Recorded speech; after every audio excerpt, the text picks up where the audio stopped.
Hola amigos y amigas, gracias por acompañarnos en su programa Fe Católica Viva.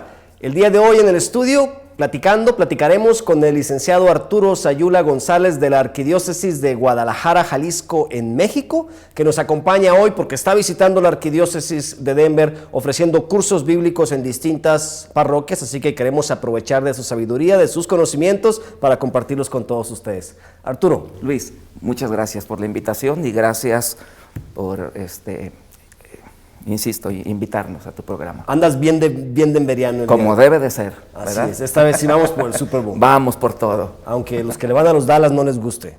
Ese Como es el productor aquí que se queja por eso. Pero bueno, Arturo, abusando de tu generosidad y aprovechando de tus conocimientos, hoy queremos explorar quizá lo más común en los evangelios, lo que más recordamos sobre Jesús, sobre sus enseñanzas, sus palabras, que son las parábolas. Jesús acostumbraba dar gran parte de sus enseñanzas a través de parábolas, y la mayoría de nosotros no sabemos qué son, no sabemos cómo se forman, no sabemos qué mensaje tienen, todas estas cosas. ¿Te parece bien? Me parece magnífico. Muy bien. ¿Qué es una parábola? Bien, si tú me permites, antes de darles la definición de lo que es una parábola, quiero apuntalar lo que acabas de comentar. Efectivamente es muy cierto. Dicen los estudiosos serios de la Biblia que una tercera parte de los evangelios está compuesto por parábolas. Entonces, eso refleja que para Jesús hablar a través de parábolas fue muy importante, y para la comunidad, obviamente, conservarlas. Así que, en relación a tu pregunta, ¿qué es una parábola? Podríamos dar una definición muy sencilla. La parábola es una narración breve, sencilla, inventada, pero verosímil. No es un chiste. No, inventada en el sentido de que bien podríamos decir, sin temor a equivocarnos, que Jesús fue el que inventó las parábolas, el género literario parabólico, porque es un género literario. Decíamos que es una narración breve, inventada, verosímil, tomada comúnmente de la vida sencilla o de la naturaleza para dejar una enseñanza. ¿Qué diferencia habría entre una parábola y una fábula? Mira, en la fábula, de acuerdo a la definición, los objetos inanimados o los animales que no tienen uso de razón, se les dan atributos humanos. Un árbol que camina y habla, una burra que habla, por ejemplo, en caso concreto, pues de textos bíblicos. Claro. En la parábola, la narración es más verosímil. Nunca vamos a encontrar un árbol que camina, nunca vamos a encontrar un burro que habla, vamos a encontrar situaciones de la vida cotidiana. Tú decías que tú afirmas que fue como género literario inventado por Jesús. Prácticamente. ¿No se usaba este género de las parábolas antes de Jesús, pues? Fíjate que sí, pero muy poco. Jesús en realidad fue el que le vino a dar el toque, el sello característico de lo que debe de ser una parábola.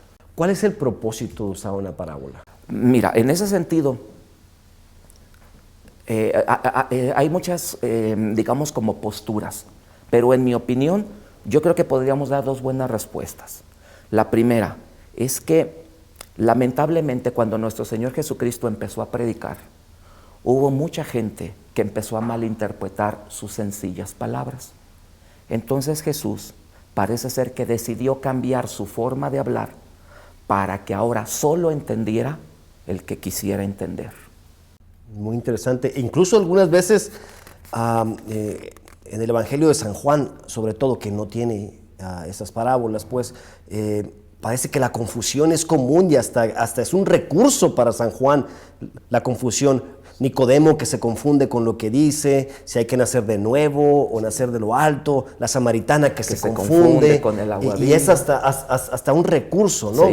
Sí, como si se buscara incluso sí, esa confusión. Sí. ¿Por qué Jesús busca? Ya me dijiste, porque no quiere que lo entiendan, pero a lo que voy, muchas veces Jesús narrará una parábola. La gente al parecer no ha entendido, porque los apóstoles mismos se acercan a preguntarle que le explique. ¿Por qué usar pues una forma de predicación que no te van a entender la gente común? Ahí viene el otro detalle, es muy paradójico.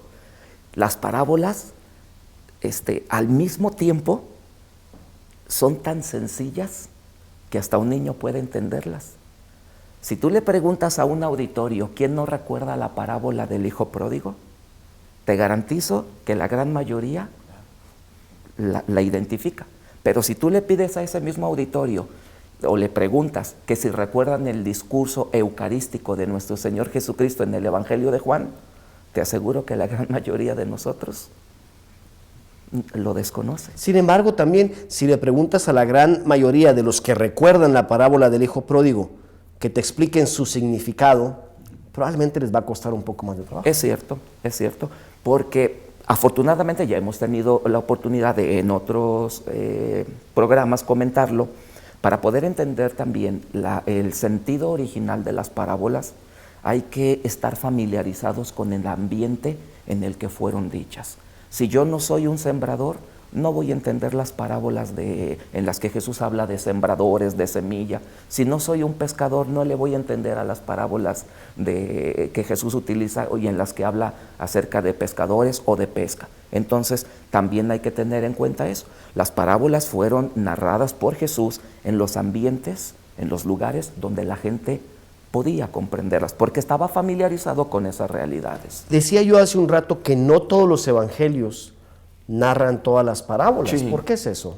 Bueno, aquí también tenemos que tener en cuenta que muchas de las narraciones parabólicas, los evangelistas, los autores de los evangelios, dicen los estudiosos serios que hay alrededor de 42 parábolas. Se le atribuyen a nuestro Señor Jesucristo aproximadamente 42 parábolas.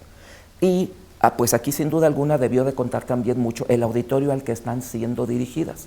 Si tenemos un auditorio como por ejemplo es el caso del Evangelio de Mateo, que están dirigidas, o el Evangelio, dicen los estudiosos serios, que está dirigido principalmente a los dirigentes cristianos de aquella época, entonces las parábolas que nosotros conocemos como las parábolas del reino de los cielos son las que mejor se aplicaban a la realidad del auditorio al que se está dirigiendo el evangelista. 42 parábolas. ¿Tú pensarías que la del hijo pródigo que mencionaste antes es la más popular de todas? Digamos que podría ser la más conocida. No necesariamente la aplicación o el término de popular, pero sí una de las más conocidas, en mi opinión. Pero, insisto, en mi opinión, creo que todas son hermosísimas cuando se logran comprender en su justa dimensión. Nos queda poco tiempo. ¿Cuál es tu favorita? Híjole. En mi opinión, la del sembrador. La del sembrador. Salió un hombre a arrojar la semilla, cayó una en terreno pedregoso, otra en espinoso, otra cayó en terreno duro y otra por fin cayó en terreno bueno. Porque cuando ya comprendí, gracias a Dios, o creo que comprendí el sentido profundo de la parábola, es maravilloso. Me gustaría que nos la explicaras un Claro rato más sí. y también otras cosas sobre las parábolas, así que no le cambien, esto es Fe Católica Viva.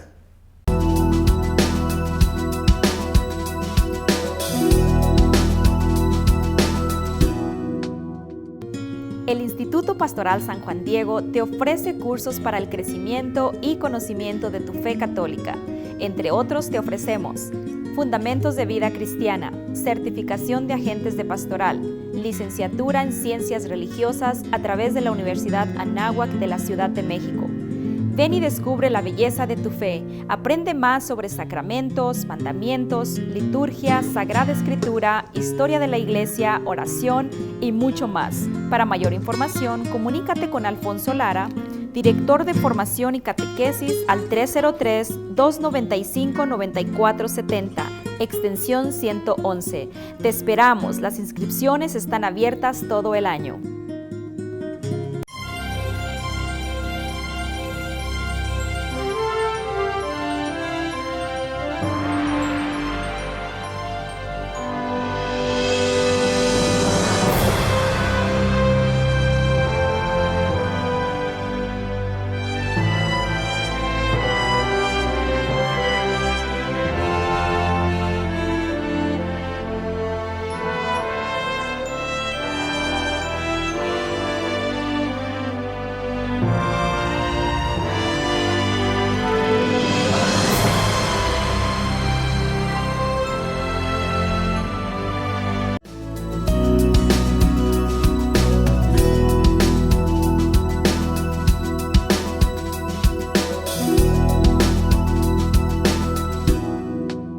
Gracias por seguir con nosotros en Fe Católica Viva. Estoy conversando con el licenciado Arturo Sayula González sobre las parábolas, ese recurso literario, didáctico, evangelizador que tanto usó nuestro Señor Jesucristo y que bien memorizamos, como nos decías, Arturo, que lo recordamos todos y que a la vez de ser simple es profundo en su contenido.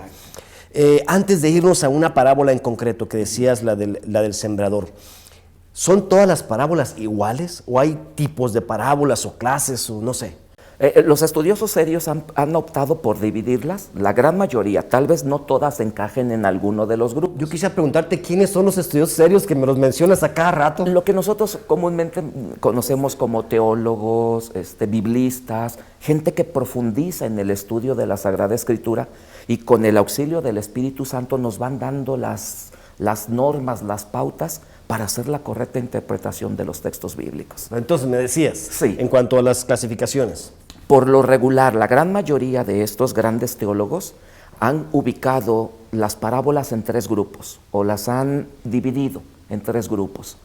Unas conocidas cariñosamente como las parábolas del reino de los cielos. ¿Y estas son cuáles? Por todas aquellas que inician por lo regular con la expresión, el reino de los cielos se parece a esas parábolas. Por ejemplo, el reino de los cielos se parece a un hombre que arrojó semilla, una cayó en terreno duro. El reino de los cielos se parece a un hombre que sembró trigo y el enemigo durante la noche vino y le sembró cizaña. El reino de los cielos se parece a un hombre que encontró un tesoro escondido.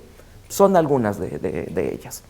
El segundo grupo son las que comúnmente o cariñosamente llamamos como las parábolas de la misericordia. ¿Tales como? El hijo pródigo, el buen samaritano, la parábola de aquel juez que no quería atender a una viuda que le insistía que le hiciera justicia. Exacto. Y que son en mi opinión, son las más hermosas. Okay. ¿Y el tercer grupo? El tercer grupo es el que comúnmente lo conocemos como las del juicio final. ¿Y son aquellas como la de aquel rey que una vez invitó a sus amigos a que asistieran a la boda de su hijo y los invitados se negaron? El rey se molesta mucho y manda a matarlos. Okay. O aquella del hombre que trae trabajadores a su campo, unos en la mañana, otros a mediodía, otros en la noche. Esa es de la misericordia. Es lo que yo decía, estoy yo bien ubicado con mis parábolas, pero sí aquella de las vírgenes. Exacto. Esa sí entra dentro de este tercer grupo, así es. Todas las parábolas nos aplican a todas las personas, es decir, ¿van todas dirigidas a todos? Sin excepción. O Jesús... Pero, perdón que te interrumpa, sí, sin excepción van dirigidas a todos, pero yo podría utilizar el término que se enfocan en circunstancias especiales. Eso es, en mi opinión, lo característico. Todos podemos sacar y aplicar la enseñanza de la parábola, pero no todas se aplican a la misma circunstancia. ¿La misma parábola puede tener enseñanzas distintas para distintas personas? Sí, pero aquí podríamos también tener en cuenta este detalle, que muchas veces nos pasa de largo, como decimos comúnmente. Se nos olvida que las parábolas Jesús las dijo en un contexto muy específico, muy concreto, pero que afortunada o desgraciadamente, porque es obra del Espíritu Santo, las parábolas se fueron alegorizando. ¿Qué significa esto? Que con el paso del tiempo, como la situación de la comunidad cristiana se fue modificando, la interpretación original que Jesús le quiso dar a la parábola también se modificó y se adecuó a la situación que ahora la comunidad a la que el evangelista le está escribiendo está viviendo. Y muchas veces la fuerza de la parábola, por utilizar la expresión, la fuerza, el punto central de la parábola, cuando Jesús la contó, acá ya se cambió. A ver si me doy a entender. Originalmente, dicen los teólogos, que la parábola del hijo pródigo, Jesús la dijo para resaltar la figura del hermano mayor. De hecho, siguiendo tu consejo del contexto, al inicio del capítulo, dice que los fariseos y publicanos estaban enojados porque él comía con pecadores. Exacto.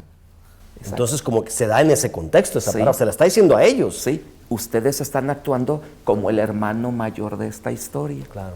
¿verdad? Pero como la situación de la comunidad con el paso del tiempo cambió, entonces ya la comunidad, al ponerla por escrito, puso la fuerza de esta parábola, de esta historia, en la figura del hijo menor. A eso le llamamos técnicamente alegorizar una parábola. Y de hecho en la misma parábola, en distintos momentos espirituales o etapas espirituales de uno mismo, se puede identificar más con el hijo menor, se puede identificar más con el padre amoroso, o identificar más con el hijo mayor. Sí, definitivamente. Pero aquí viene lo que siempre hemos insistido, sobre todo en tus programas y en las clases que muy amablemente ustedes nos han hecho el favor de invitarnos a compartir. Insistimos mucho en que nuestra visión de la parábola será obviamente más amplia si conocemos a la misma, entiéndase la parábola, desde el contexto en el que originalmente fue dicho, y luego ir viendo cómo la parábola se fue alegorizando. Entonces tu panorama, tu panorámica, tu visión sobre la parábola se amplía, ¿verdad? Se amplía. Y puedes entonces ahora sí aplicarla a las situaciones que la vida te va presentando. ¿Es válido seguir usando las parábolas hoy en día en nuestra labor evangelizadora? No me refiero a las parábolas de Jesús, sino crear una parábola para la enseñanza. Técnicamente dicen los que saben de estas situaciones que es el mejor sistema para transmitir una enseñanza. Es muy efectivo. Dijiste que hay 42. Aproximadamente, sí. Algunos hablan de 42, algunos hablan de tal vez un poco más. Pero si apelamos a la definición que dimos, solamente se podría aplicar en 42. Ninguna de estas son historias que sucedieron, sino relatos, como tú decías, inventados por Jesús para la enseñanza. Dicen por ahí, un amigo mío dice que fue a Tierra Santa y le ofrecieron un tour para ir a ver el lugar donde cuidaba a los puercos el hijo pródigo. Sí, y por ejemplo, en el camino de Jerusalén a Jericó, donde quedó herido, quedó herido el buen samaritano. Sí. Y entendamos que eso no sucedió porque era una parábola que contó el Señor Jesús. Pero es como está tomada de la vida común, pues lo común era que en aquel tiempo los comerciantes fueran asaltados. Inclusive hay un detalle característico: el camino que va de Jerusalén a Jericó contiene tierra roja. Y entonces estamos seguros, casi sin duda alguna, que esos elementos le servían a Jesús para armar la historia, y a la gente era más fácil grabarlo porque al ver la tierra roja lo asociaba con las heridas que le propinaron los ladrones a aquel comerciante. Qué interesante. Entonces, después de esta pausa, vamos a escudriñar una de esas parábolas. Perfecto. Así que no le cambien. Esto es Fe Católica Viva.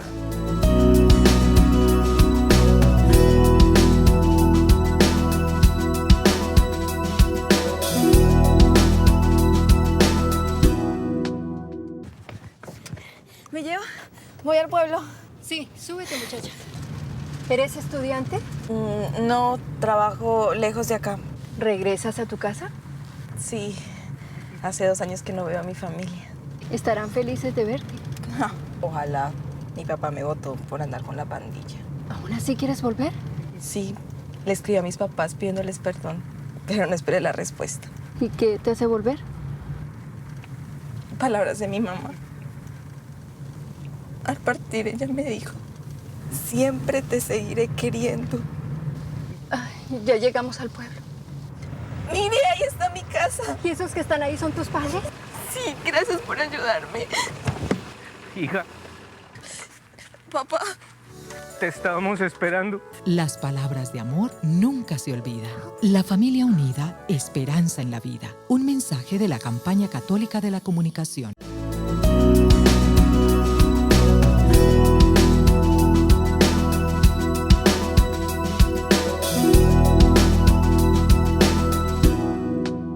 Gracias por seguir con nosotros en Fe Católica Viva. El día de hoy conversando con el licenciado Arturo Sayula González sobre las parábolas de Jesús. Las parábolas que encontramos en los evangelios. Después que nos has explicado todo esto sobre las parábolas, nos prometiste que nos ibas a llevar a escudriñar y a profundizar una de ellas. Y vamos a la que tú dijiste que es tu favorita, la del sembrador.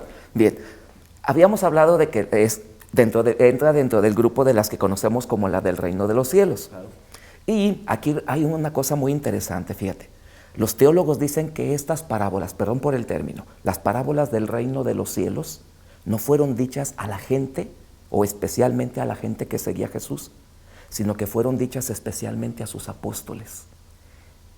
En un primer año en el que los apóstoles están viviendo una crisis vocacional, se están desanimando porque ellos con mucho entusiasmo tratan de llevar el mensaje, la palabra de Dios a su pueblo y están viendo el rechazo que el pueblo da hacia el mensaje de salvación y los apóstoles se están desanimando. Es otro punto muy interesante porque, porque si de acuerdo a la tradición el ministerio de Jesús duró 3 años, no todas fueron dichas en el primer año y las circunstancias del primer año debieron haber sido distintas a las del segundo y distintas a las del tercero. Sí, por eso las primeras fueron dirigidas a los apóstoles, las segundas, las de la misericordia, fueron dirigidas hacia sus peores enemigos, los maestros de la ley, los fariseos. Cuando su fama ya crecía también. Sí, las más hermosas parábolas fueron dichas para sus enemigos. Jesús las contó, se las contó a sus enemigos.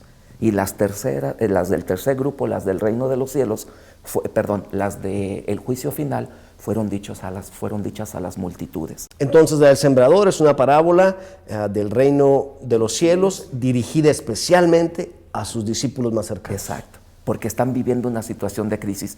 Por eso me identifico, porque a veces uno como predicador, como maestro, entra en crisis vocacionales y necesita el consuelo de la palabra de Dios. No hay mayor consuelo y es el consuelo que Jesús le ofrece a los apóstoles. ¿Cómo? A través de un ejemplo. Miren al sembrador, vean cuánta semilla arroja y sin embargo del 100% el 75% se pierde. Porque una cae en camino, otra cae entre espinos y otra cae entre piedras. Y solamente una cuarta parte cae en terreno bueno y produce. Y a pesar de eso, el sembrador no se desanima y sigue arrojando la semilla. Ustedes, les va a decir Jesús a los apóstoles, tienen que tomar el ejemplo de ese sembrador. Que su predicación, mucha de nuestra predicación, posiblemente se llegue a perder. Y no solo eso, sino si la una otra parábola, de ese 25% que va a brotar, va a estar mezclado con cizaña. Al final lo que se va a rescatar es mucho menos.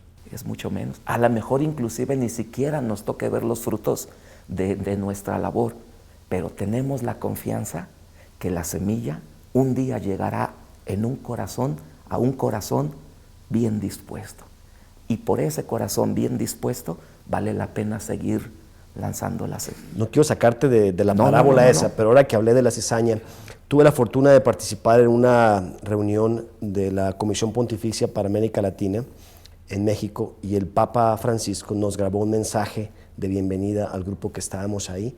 No estuvo el presente, por supuesto, pero nos grabó este mensaje para el grupo. Y dijo una frase maravillosa. Decía que al sembrar y al cortar el trigo no perdamos la paz por la cizaña. ¿Cuántos a veces en el ministerio de evangelización podemos perder la paz por el 75% que no brotó? Exacto. E incluso porque hay cizaña. Cuando la cizaña Jesús nos lo advirtió y no podemos perder la paz por ella. Al contrario, seguir trabajando más duro y evangelizar todavía más porque la cizaña va a existir siempre. Sí. Llegará el momento en el que se hará la separación, pero eso a nosotros no nos corresponde. Claro. Le corresponde a Jesús. Lo que a nosotros nos corresponde es seguir lanzando la semilla sin desanimarnos. Sin embargo, esa parábola, si bien recuerdo, Arturo, Jesús la cuenta y los apóstoles, como si lo hubiese contado en un contexto más amplio de gente, y los apóstoles se acercan a él y le dicen, explícanos qué fue eso, porque no entendimos. Perfecto. Eso es exactamente lo que comentábamos en el segmento anterior. Esa expresión de los apóstoles que le piden a Jesús que les explique la parábola ya no pertenece al contexto original, pertenece al contexto de la comunidad mateana. Como ya la comunidad está viviendo otra situación, no logra entender en su justa dimensión la parábola y Mateo tiene que aplicarla a la situación que está viviendo la comunidad. La comunidad mateana, es decir, la comunidad del año 80, los cristianos del año 80, ya están viviendo una situación muy diferente. Hay paganos que se han integrado, hay judíos que han aceptado a Cristo, pero no están rindiendo lo que se esperaba de ellos. Son cristianos que les llegó la semilla, pero se están comportando como un terreno pedregoso, como un terreno espinoso, como un terreno duro. Y algunos pocos, solo unos pocos, sí están dando fruto dentro de la comunidad. Es decir, están tratando de vivir conforme a la voluntad de Dios. Y ni la semilla que cayó en el camino, ni la semilla pedregosa, ni ninguna de esas es semilla perdida. No. Señor. Es semilla que cae ahí para que caiga la buena, ¿no? Claro, exacto. Si pudieses resumir en una frase, en una afirmación, la enseñanza de la parábola del sembrador para nosotros hoy en día, ¿cómo lo harías? No desanimarnos, seguir adelante. ¿Seguir adelante en qué? En el desparramar la semilla del Evangelio. Somos como sembradores. Sí. Yo nunca he sembrado, bueno, quizás he sembrado unas plantas en la casa, pero como sembradores que pone una semillita, requiere paciencia, Claro. requiere trabajo, Así es. requiere Confianza. confianza, Exacto. requiere preparar la tierra, requiere escoger la semilla adecuada para ese terreno y para ese clima. Sí. Hay muchos elementos, no es tan sencillo. Exacto. La evangelización entonces es ser como un sembrador, como Jesús lo hizo y lo dijo en su parábola. Exacto. No desanimarnos. Dios va a hacer lo que a Él le toca, pero Él no va a hacer lo que a nosotros nos corresponde. Qué bonito es eso, claro que sí.